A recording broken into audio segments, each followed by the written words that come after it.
Today we're going to make a sort of free-form paper sculpture with organic shapes cut out and assembled in a style sort of inspired by the artist Joan Miro.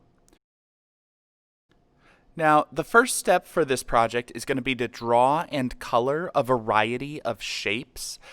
You want to draw big, medium, and small shapes all around your paper. You want to fill your paper with shapes. Try to get a variety of colors. Try to get a variety of sizes. As you're coloring, you might add line designs for a little bit of visual interest, or you might layer and blend colors. I'm using a strategy of using a lot of curvy, irregular shapes, like the shapes we find in nature. We call those shapes organic shapes. In Joan Miro's work, we often saw a lot of organic shapes, and it was sort of free-flowing and helped to contribute to the spontaneous and whimsical feel of his work. His work often had this sort of dreamlike quality. He wanted it to feel raw and unfiltered, and so he drew in a way that wanted to seem sort of spontaneous and have the feel of almost like a child's drawing, typically.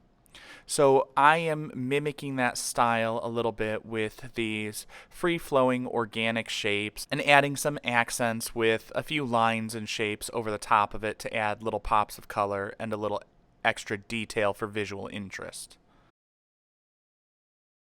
The second step is going to be to simply cut out all of your shapes. Now, as you're cutting, you want to always keep the blade, the point of the scissors pointed away from you. You're going to cut out one shape at a time. When you're trying to cut around a curved shape, you want to be turning the paper with one hand while you're opening and closing the scissors with the other. So as you're cutting, you're turning the paper, not trying to turn your wrist and get your arms tangled into a pretzel. It can be helpful for a lot of students to cut out sort of bubble cuts around their shapes so they don't have so much of the paper hanging off as they're trying to turn and cut. But we want to cut out all of those shapes and then throw away the scraps.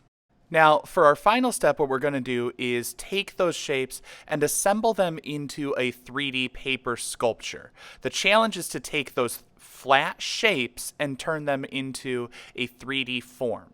So one strategy can be to cut tabs, cut little slits or little slots, and then insert one into the other. Another strategy can be to simply fold to make a glue tab and put a little bit of glue onto one end of the shape and glue it to the other. You can use one or both, whatever feels best to you. Some people find it easier to cut slots and assemble them. Some people find it easier if they're gluing these shapes together. Some people use a combination of both of those approaches. But the central challenge is to take those flat shapes and assemble them into a three-dimensional form. We're making just sort of an abstract sculpture, but you don't have to make it look like anything. It can be just an assemblage of those shapes.